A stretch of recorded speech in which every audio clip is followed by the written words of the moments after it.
이게 어디나.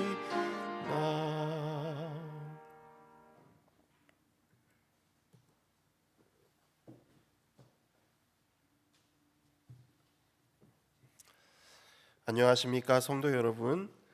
화요 예배에 오신 여러분을 진심으로 환영합니다. 날씨가 많이 추워졌습니다. 이제 나무에도 이제 낙엽이 물들기 시작하고 또 가을이 오는 것을 우리가 느끼게 됩니다.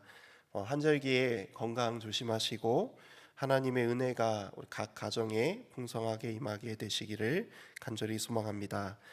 오늘은 사도행전 21장 1절에서 13절에 있는 말씀을 가지고 주 예수의 이름을 위하여 라는 제목으로 말씀을 함께 나누려고 합니다.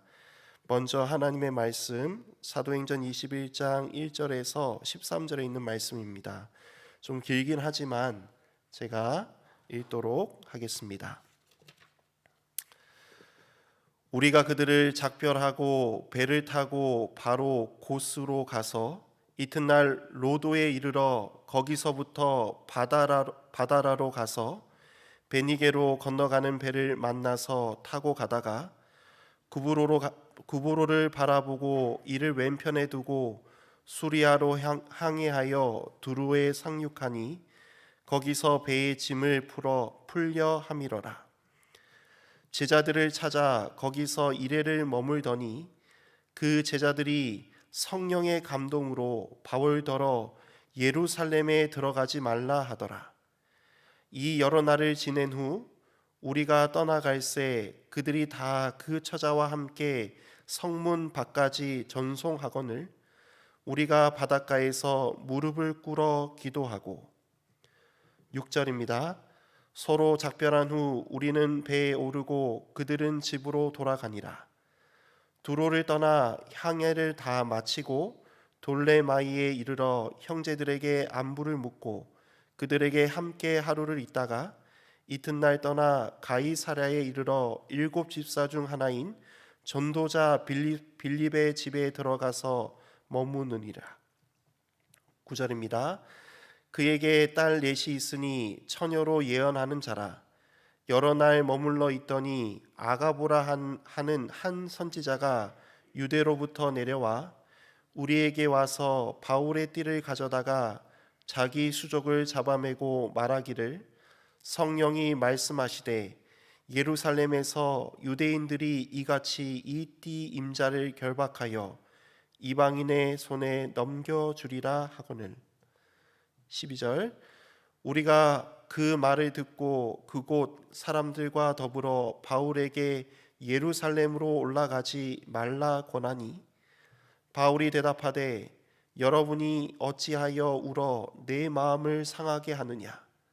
나는 주 예수의 이름을 위하여 결박당할 뿐 아니라 예루살렘에서 죽을 것도 각오하였노라 하니.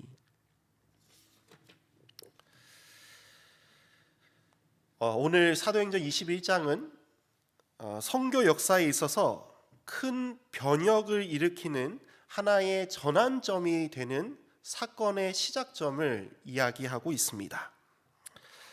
사도행전의 복음이 전달되는 과정을 보면 너희가 예루살렘과 온 유대와 사마리아와 땅끝까지 이르러 내 증인이 되리라는 그 시점에서 사도행전을 분석해 보면 첫 번째 예루살렘과 유대와 사마리아까지는 특별히 사도 베드로를 중심으로 예루살렘 교회를 중심으로 복음이 전파되는 내용들이 기록되어 있습니다.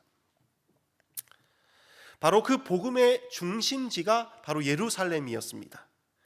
예루살렘을 중심으로 하여 복음이 신속하게 전달되었고 그 결과 온 유대인뿐만 아니라 사마리아인을 넘어서 이방인들에게도 복음이 전파되는 일들이 일어나게 되었습니다.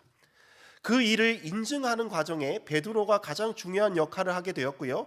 그 일로 인하여 안디옥의 이방인들로 구성되어진 교회가 생기게 되었습니다. 그래서 예루살렘 교회는 이방인들을 위한 안디옥 교회의 한 목회자를 파견하게 됩니다. 그것이 누군가 하면 바나바였습니다. 자, 그것이요 사도행전의 두 번째 전환점이었습니다. 이 바나바가 이방인들의 사도들을 위하여 누구를 데리고 갑니까? 바로 바울을 데리고 갑니다. 바나바와 바울이 안디옥에서 이방인들을 위하여 복음을 전도하다가 성령께서 그들에게 복음을 전하라 하시기로 두 번째 전환점이 되는 그 사건이 일어나게 됩니다. 자, 이때부터 바울과 바나바가 이방인들에게 복음을 전하기 위하여 땅끝까지 전파하게 되는데요. 이때 복음의 중심지가 예루살렘에서 안디옥으로 옮겨지는 모습들을 보게 됩니다. 이때부터 복음의 선교의 중심이 사도 베드로에서 사도 바울로 전환될 뿐만 아니라 복음의 중심지가 예루살렘에서 안디옥 교회로 넘어가게 되는 것을 우리는 볼 수 있습니다. 이때 바울이 1차, 2차, 3차 전도회를 통하여 온 아시아 지역과 그리고 특별히 성령의 감동으로 말미암아 마게도니아 지역까지 복음을 전파하게 됩니다. 즉 사도 바울의 전도의 여행의 시작점은 예루살렘이 아니라 안디옥에서 출발하게 되었고 그 결과 아시아를 넘어 안디옥 마게도니아까지 복음이 이제 왕성하게 전해지는 결과를 얻게 되었습니다. 이제 세 번째, 오늘 21장에 와서는 복음의 중심지인 안디옥에서 세계의 중심지인 로마로 변경되는 그 시작점에서 사도행전 21장이 시작되는 것을 우리는 볼 수 있습니다. 특별히 바울의 복음 사역 역시도 그 큰 전환점을 겪게 되는데요. 지금까지는 쉬지 않고 복음을 전하기 위하여 이 도시에서 저 도시로 이동하면서 복음을 전했다면 이제는 사도행전 21장 이후로부터는 사도 바울이 결박당하여 옥에 갇히게 되고 자유가 박탈된 가운데서 복음을 더 이상 전할 수 없는 그런 상태에서 그리스도의 복음을 땅끝까지 전파되는 그 선교의 그 사역의 방향의 전환점이 되는 사건이 사도행전 21장에서 시작이 됩니다. 그래서요 사도행전 21장부터 28장까지는 바울의 전도 여행과 사뭇 다른 복음을 전하는 새로운 방법과 새로운 이야기들로 기록되어 있습니다. 그런데 여러분 사실 사도행전 20장까지 열심히 전도한 사도 바울의 이야기보다 사실 21장부터 전도하지 못하게 되었을 때부터가 복음을 전하는 데 있어서 가장 중요한 역할을 했다는 사실이 오늘 우리들에게 되게 중요한 의미로 다가옵니다. 만약 사도행전 21장이 없었더라면 우리는 사도 바울의 위대한 서신들을 얻게 되지 못하였을 것입니다. 그리고 로마를 중심으로 한 복음 선교가 온 세계로 전파되는 그러한 일도 일어나지 못했을 것입니다.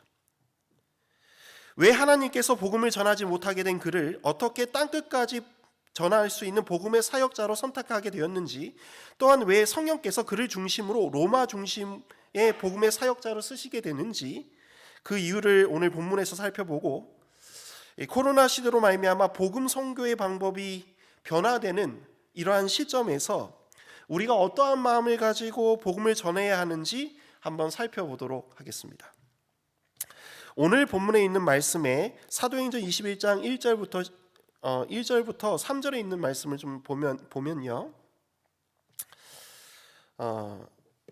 이런 말씀이 있습니다.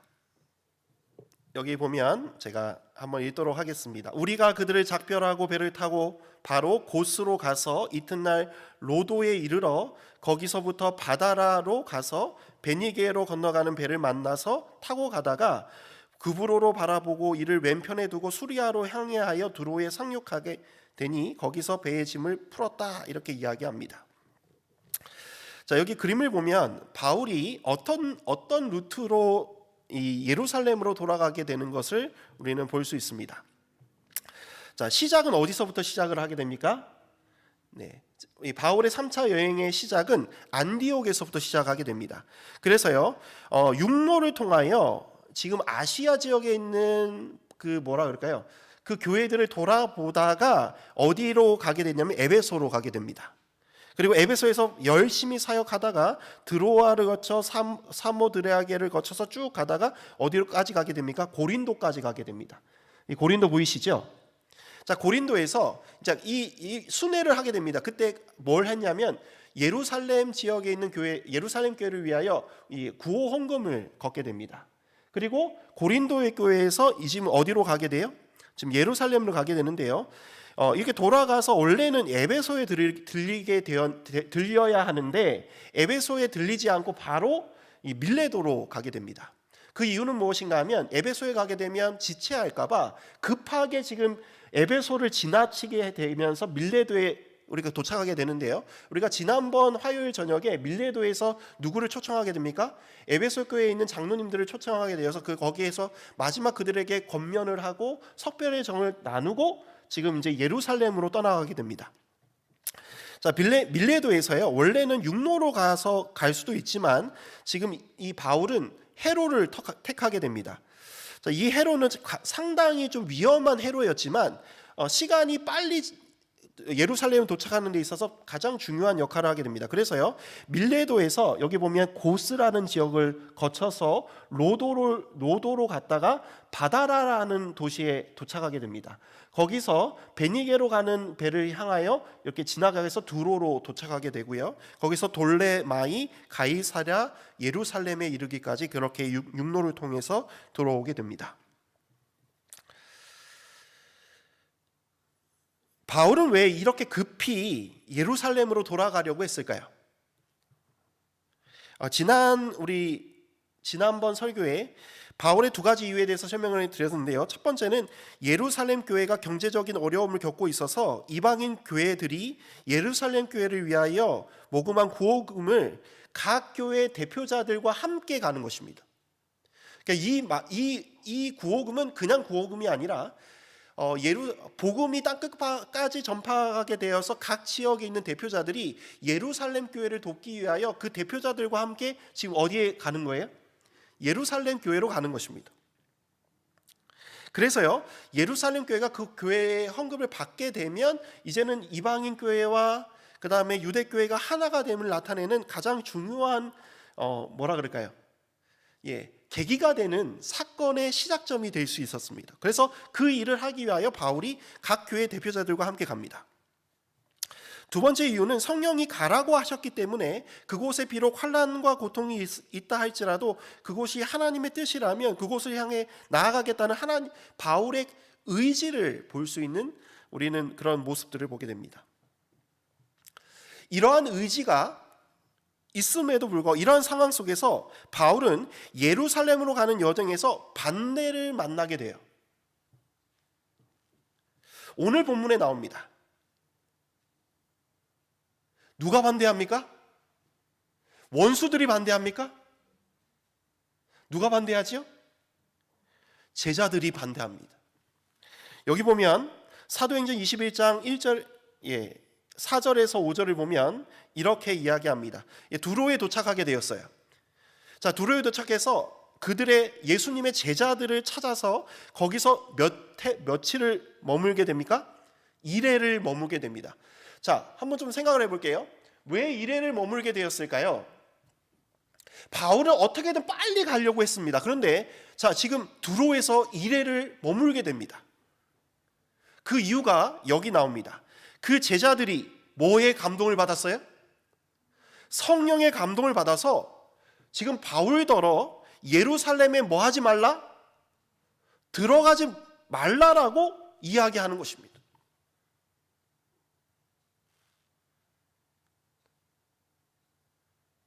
게다가 사도행전 21장 7절에서 12절을 보면 그들의 만류를 끝내고 다시 두로를 거쳐서 돌레마이에 이르게 되었다가 가이사랴에서 빌립 집에 가게 됩니다. 거기에 예언하는 네 딸이 있는데요.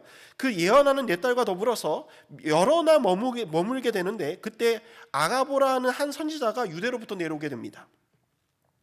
그러면서 뭐라고 하는가 하면 11절에 이렇게 이야기합니다. 그가 우리에게 와서 바울의 띠를 가져다가 자기의 수족을 잡아매고 말하기를 성령께서 말씀하시되 예루살렘에서 유대인들이 이같이 이 띠의 임자를 결박하여 이방인의 손에 넘겨주리라 하거늘. 자, 예언을 하는 것입니다. 그러면서 어떻게 그가 결박될 것인지에 대해서 나타내 보여주십니다. 그리고 12절에 이렇게 이야기합니다. 우리 다 같이 한번 읽어볼까요? 우리가 이 말을 듣고 그곳 사람들과 더불어 바울에게 예루살렘으로 올라가지 말라 고나니. 자, 한번 볼게요. 지금 여기 보면 지금 7절에서 보면 여기 보면 여기 4절에서 보면 제자들이 반대합니다.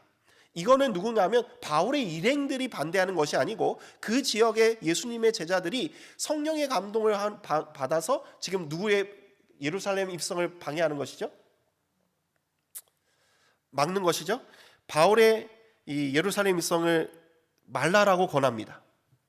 근데 여기 보면요, 여기 계속 보면 5절부터 우리가라는 표현이 계속 나와요.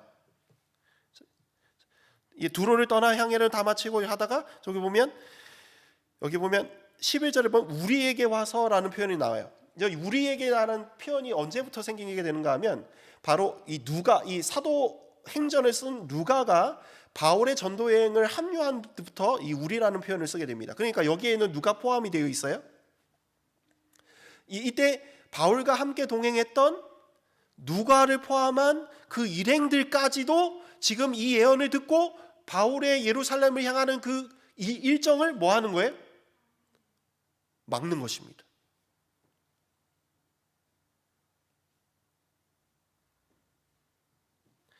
누가와 빌립 집사님과 그의 네 딸과 그리고 함께했던 지도자들과 모든 성도들이 바울을 보고 뭐 하지 말라는 거예요?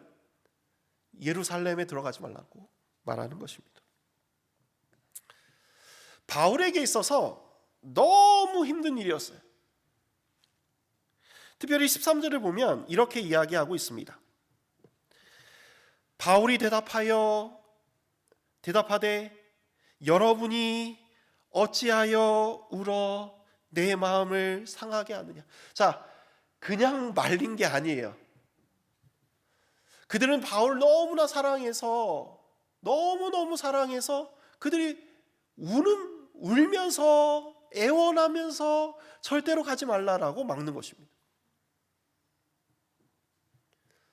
그 모습을 보고 바울이 얼마나 속상했을까요?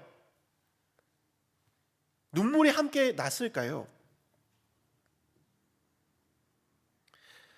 이 말은 그를 지지하고 따르던 모든 사람들이 바울에게 울면서 절대로 예루살렘에 가지 말라라고 만류하는 것입니다.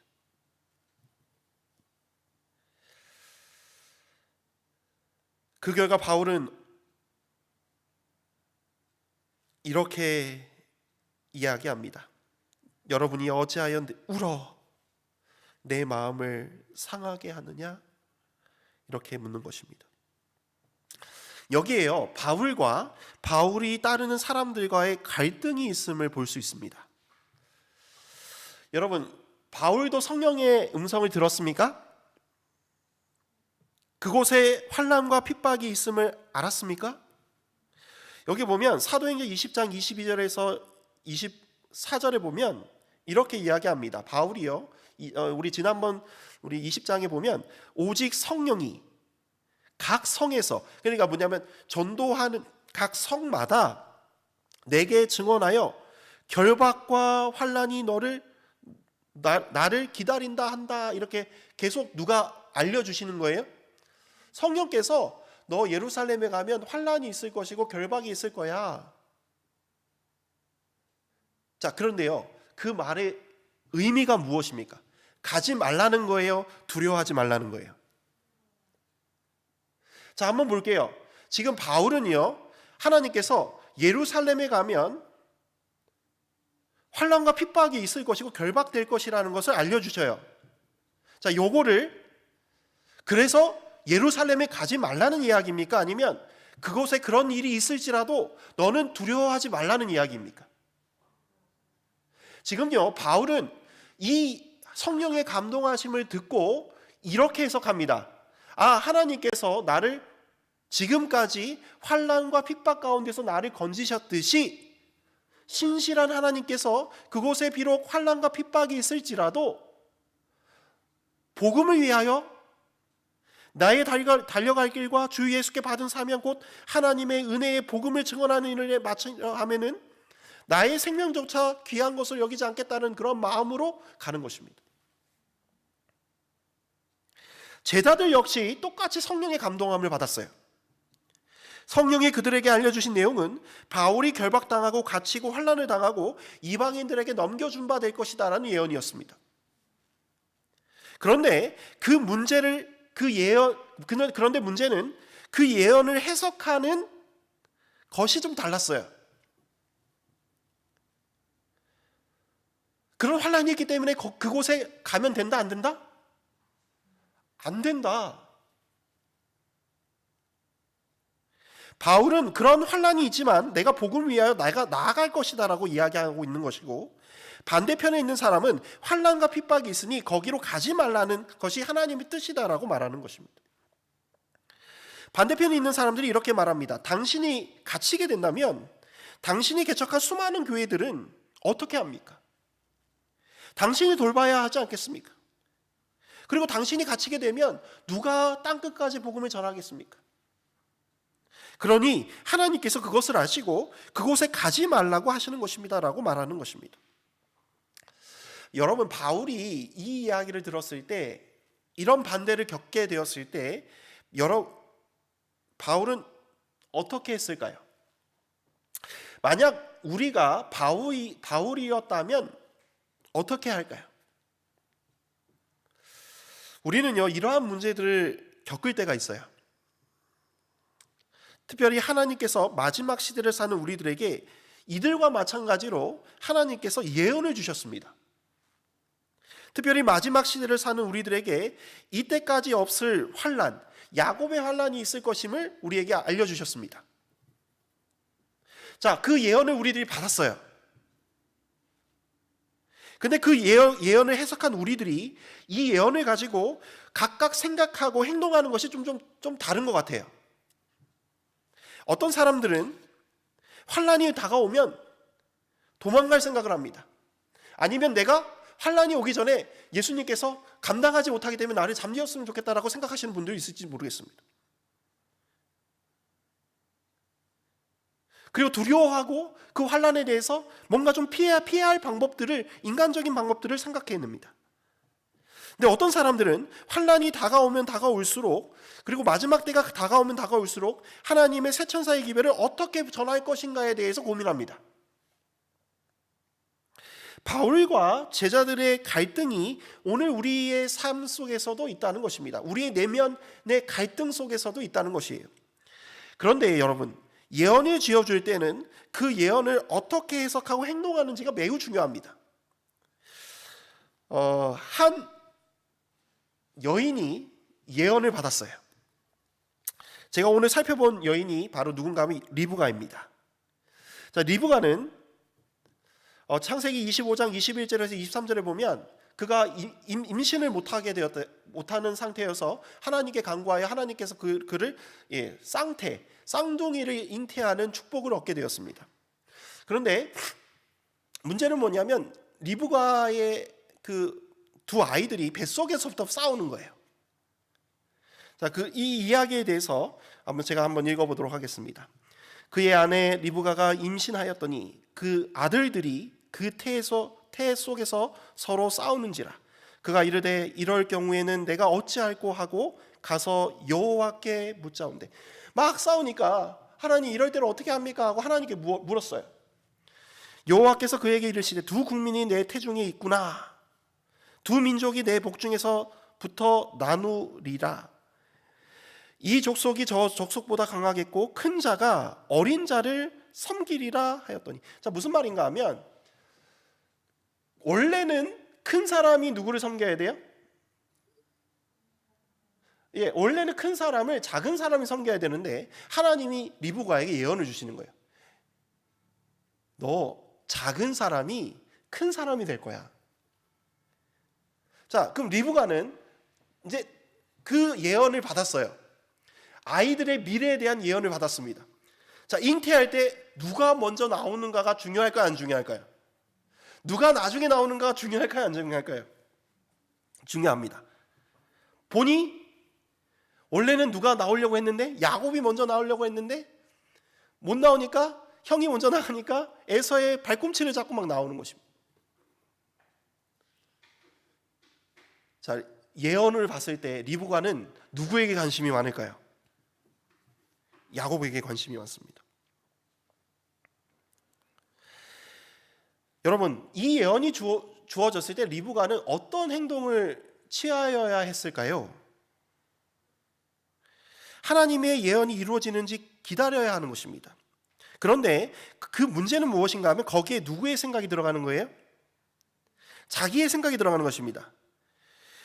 여기 보면 리브가가 누구를 좋아해요? 여기 창세기 보면, 창세기 25장 28절을 보면 이삭은 에서가 상한 고기를 좋아함으로 그를 사랑하고, 이삭은 누구를 좋아해요? 에서를 좋아합니다. 그런데 리브가는 누구를 사랑해요?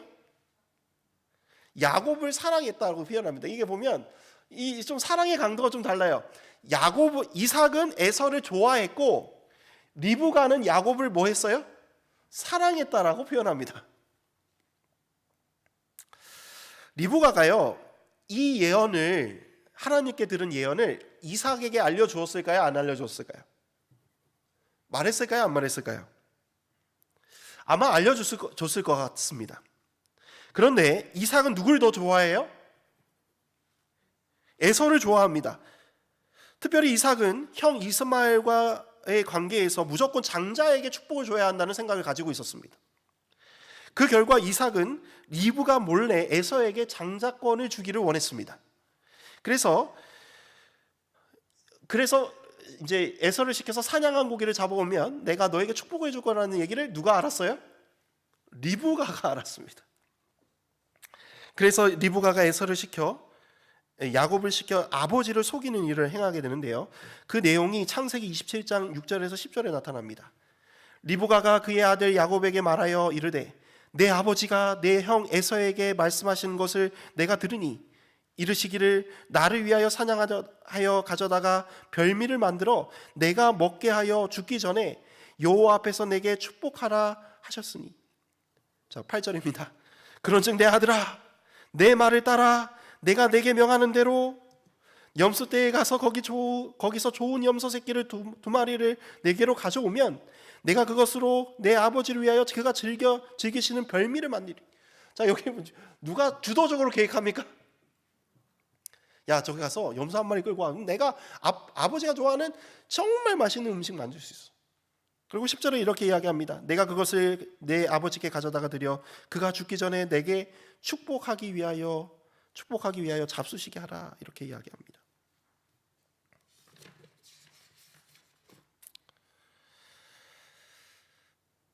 여러분, 그 결과 어떻게 되죠? 야곱은요, 도망자가 되고 리브가는 사랑하는 아들을 이때부터 보지 못합니다. 영원히 보지 못해요. 야곱이 돌아왔을 때는 리브가가 장사된 이후였습니다. 그렇다면 우리는요, 리브가는 어떻게 예언을 해석해야 했을까요? 신실하신 하나님을 믿어야 하는 것입니다. 야곱이요, 나중에 이 사실을 알게 되었습니다. 만약에 내가 그 일을 하지 않았더라면 어떻게 되었을까? 그 일을 야곱이 스스로 겪게 하십니다.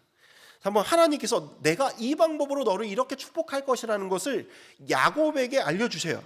어떻게 알려주시는가? 창세기 48장 12절에서 14절을 보면 이제 이삭이 누구의 나이가 되었어요? 자기 아버지의 나이가 되었어요. 이제 이게 자녀들에게 축복할 나이가 되었습니다. 요셉이 아버지의 무릎 사이에서 두 아들을 물러나게 하고 땅에 엎드려 절하고 오른손으로는 에브라임을 이스라엘의 왼손을 향하게 하고 왼손으로는 므낫세를 이스라엘의 오른손을 향하게 하여 이끌어 그에게 가까이 나아가니라. 자, 지금 여기 보면 요셉이 아버지의 축복을 받기 위하여 두 아들을 데리고 가는데 오른쪽은 장자의 축복이고요, 왼쪽은 이 차자의 축복입니다. 그러니까 그걸 보고 지금 요셉이 장자한테 지금 축복을 주도록 이렇게 세팅을 해가지고 이렇게 데리고 갑니다. 그런데 14절에 보면 이스라엘이 오른손을 펴서 차남 에브라임의 머리에 얹고 대고요, 왼손을 펴서 므낫세의 머리를 얹으니 므낫세는 장자라도 팔을 엇바꾸어 얹었더라. 원래는 이렇게 얹어야 되는데 지금 이삭은 이렇게 얹는 거예요. 자, 이 모습을 보고 누가 가장 속이 탈까요? 요셉이 속이 타는 것입니다. 누가 축복을 받아야 되는데? 장자가 축복을 받아야 되는데, 그래서요 18절에 이렇게 이야기합니다. 그의 아버지에게 이르되 아버지여 그리 마옵소서, 이는 장자니 오른손을 그의 머리에 얹으소서 하였으나. 19절, 그의 아버지가 허락하지 아니하며 이르되 나도 안다 내 아들아, 나도 안다. 그도 한 족속이 되며 그도 크게 되려니와 그의 아우가 그보다 큰 자가 되고 그의 자손이 여러 민족을 이루리라 하고. 자, 여러분, 이렇게 축복하라고 명령하신 분이 누구실까요? 하나님이신 것이. 이때 아는 거예요.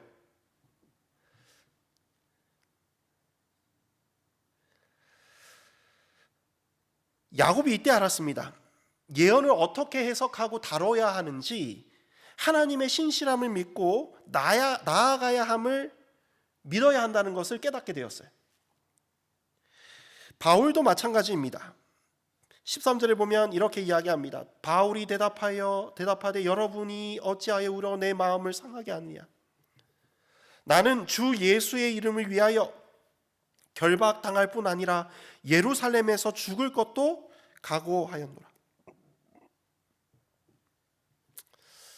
여러분, 마치 누구의 모습을 보는 것 같으냐면 아브라함의 모습을 보는 것 같습니다. 아브라함이 장자 이삭을 데리고 모리아산에 가서 하나님께 번제를 드리라고 하는 하나님의 명령에 따라 순종할 때 뭐라고 했냐면 내 아들을 죽일 각오로 가게 됩니다. 그런데요, 그때 우리가 예언의 신에 보면 이렇게 이야기되어 있습니다. 그는 내가 하나님께 번제 드렸을 때 하나님께서 그를 다시 살릴 것을 믿었다라고 표현하고 있어요. 그래서 올라가고 있는데 이삭이 묻는 것입니다. 다 준비되어 있는데 어린 양은 어디 있습니까? 이때 바울이 이렇게 이야기합니다. 하나님이 준비하실 것이다. 하나님이 준비하실 것이다. 여러분, 여기에 뭐가 나타나는가 하면 여호와 이레의 하나님을 볼 수 있는 것입니다. 아브라함이 이삭을 번제로 드리러 갈 때 하나님이 준비하실 것이다라는 고백처럼 하나님이 가라 하시는 곳에는 하나님의 뜻이 있고 하나님의 준비하심이 있다는 사실을 믿고 가는 것이에요. 많은 선지자들도 이러하였습니다. 그래서요, 특별히 팔복의 마지막 복이 무엇인 줄 아십니까? 바울은요, 예수님의 팔복의 마지막 복을 믿고 갔어요. 여기 보면 마태복음 5장 10절에서 12절을 보면 예수님께서 산상수훈에서 마지막 복의 축복을 이렇게 이야기하고 있습니다. 의를 위하여 박해를 받는 자는 복이 있나니 천국이 그들의 것임이라. 나로 말미암아 너희를 욕하고 박해하고 거짓으로 너희를 거스러 모든 악한 말을 할 때에 너희에게 복이 있나니. 12절, 기뻐하고 즐거워하라. 하늘에서 너희 상이 큼이라. 너희 전에 있던 선지자들도 이같이 박해하였느니라. 여러분, 지금 바울이 가려고 하는 그 길을 누가 가신 거예요? 예전에 수많은 선지자들이 그러한 곳을 향하여 나아갔다라고 이야기하고 있습니다. 뿐만 아니라 누구도 그곳을 향하여 나아갔어요? 예수 그리스도도 그곳을 향하여 나아갔다. 그렇기 때문에 나는 나의 주 예수 그리스도의 이름을 위하여 나는 어떻게 할 것이다? 나아갈 것이다 라고 고백하는 것입니다. 이 고백을 들은 제자들은 어떻게 하였을까요? 자, 5절에 보면 우리가 바닷가에서 무릎을 꿇어 뭐하였다? 기도하고. 14절에 우리가 주의 뜻대로 이루어지리라 하고 그쳤다라고 표현하고 있습니다. 이 반대가 어떻게 그쳤어요? 주님의 뜻대로 이루어지게 되기를 원합니다 하고 바울의 그 여정을 맡게 되는 것을 멈췄다라고 이야기하고 있는 것입니다. 사랑하는 우리 이문동교회 성도 여러분, 우리는요 하나님께 예언을 받은 사람들이고 그 예언이 어떻게 다뤄야 하는지를 우리가 또 볼 수 있고요. 그리고 이 바울은 그 예언을 가지고 어떤 마음을 가지고 복음을 전하기 위하여 나갔는지를 우리는 볼 수 있습니다. 바울이 예수님의 이름을 왜 귀중하게 여겼을까요? 한번 생각해 보면 바울이 처음 예수님을 만났을 때를 생각해 보게 됩니다. 다메섹으로 예수님을 믿는 사람들을 잡으러 가는 그 길에 빛으로 나타나신 예수님께서 바울의 일행을 멈추십니다. 그러면서 말씀하세요. 사울아, 사울아, 어찌하여 내가 나를 핍박하느냐. 한번 볼게요. 바울이 예수님의 이름을 먼저 불렀습니까? 아니면 예수님께서 바울의 이름을 먼저 불렀습니까? 예수님께서 사울의 이름을 부르셨어요. 사울아, 사울아, 어찌하여 나를 핍박하느냐. 자, 이 소리를 듣고 바울이 이렇게 묻습니다. 당신이 누구이십니까? 그때 그 이름을 듣게 됩니다. 네가 핍박하는 누구다? 예수다. 자, 이때부터 바울의 생애가 완벽하게 바뀌게 됩니다. 자, 한번 볼게요. 바울이 예수님을 찾아갔습니까? 아니면 예수님이 바울을 찾아오셨습니까? 그리고 누구의 이름을 부르세요? 마치 삭개오가 뽕나무에 있는 것처럼 예수님을 이렇게 보는 것처럼 다가가서 삭개오야, 삭개오야 내려오라는 것처럼 오늘 여러분과 저에게 예수님께서 우리의 이름을 부르시면서 말씀하십니다. 용민아. 우리가 예수님을 이렇게 만날 때 우리는 누구의 이름을 중요하게 생각하게 될까요? 예수 그리스도의 이름을. 그래서요 바울은요 그의 인생에 있어서 예수 그리스도의 이름을 위하여 복음을 전하는 일을 가장 중요하게 여겼다고 이야기하고 있습니다. 마지막 시대를 살아가는 우리 성도 여러분, 우리의 인생에서 가장 중요한 이름이 무엇인가 하면 우리의 이름이 아니라 누구의 이름이 되어야 해요? 예수님의 이름이 되어야 합니다. 우리의 삶의 가장 중요한 목표가 되는 것이 누구의 이름이 되어야 합니까? 예수님의 이름이에요. 그래서요 마지막에 사는 우리 인생에서 마지막에 이런 이야기 있습니다. 모이는 것을 패하지 말고 모이기를 힘쓰라고 표현하고 있습니다.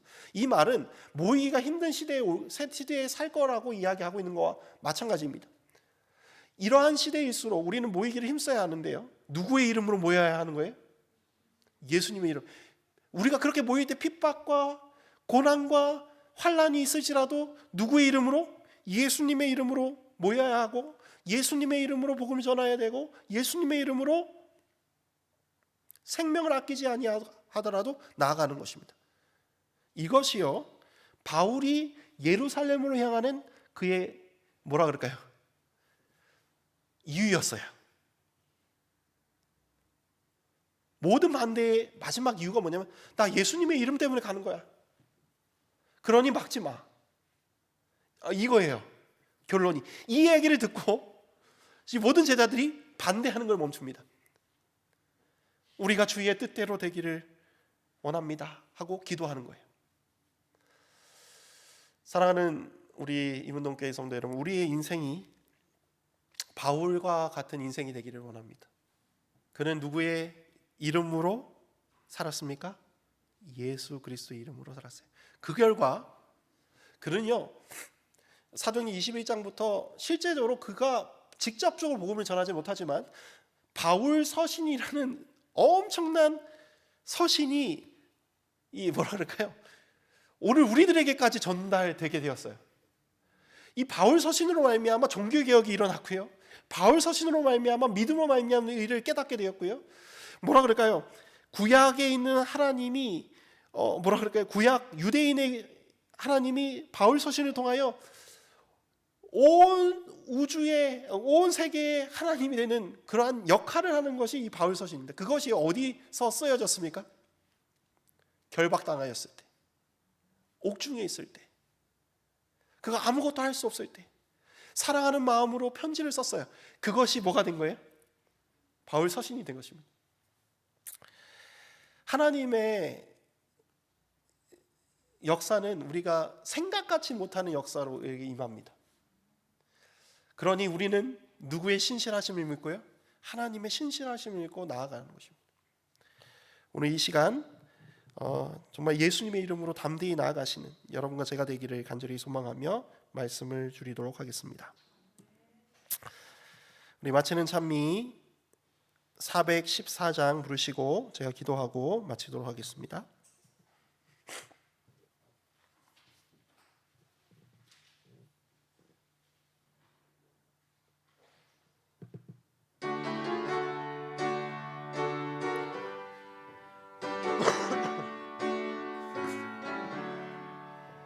예수가 내게 계시니 시험이 오나 겁없네. 기쁨의 근원 되시는 예수를 위해 삽시다. 날마다 주를 섬기며 갈수록 주를 찬양해 그 사랑 안에 살면서 딴 길로 가지 맙시다. 이 세상 사는 동안에 주 이름 힘써 증거코 무한한 복락 주시는 예수를 위해 삽시다. 날마다 주를 섬기며 갈수록 주를 그 사랑 안에 살면서 딴 길로 가지 맙시다. 이 세상 친구 없어도 예수는 나를 영접해 의 아닌 길을 버리고 예수를 위해 삽시다. 날마다 주를 섬기며 말씀을 주를 찬양해 그 사랑 안에 살면서 딴 길로 가지 맙시다. 주께서 심판하실 때 잘했다 칭찬하리니 이러한 상급 받도록 예수를 위해 삽시다. 날마다 주를 섬기며 갈수록 주를 찬양해 그 사랑 안에 살면서 딴 길로 가지. 하늘에 계신 아버지 하나님, 오늘 저희들에게 바울이 어떠한 마음을 가지고 예루살렘으로 나아갔는지 살펴보게 되었습니다. 주 예수 그리스도의 이름을 위하여 나의 생명도 조금도 아끼지 아니한다라고 하는 바울의 고백처럼 저희들도 예수님의 이름으로 살아가게 하여 주시고 그 일로 인하여 정말 복음이 땅끝까지 전파되는 그러한 역사가 우리 가운데 일어날 수 있도록 도와주시옵소서.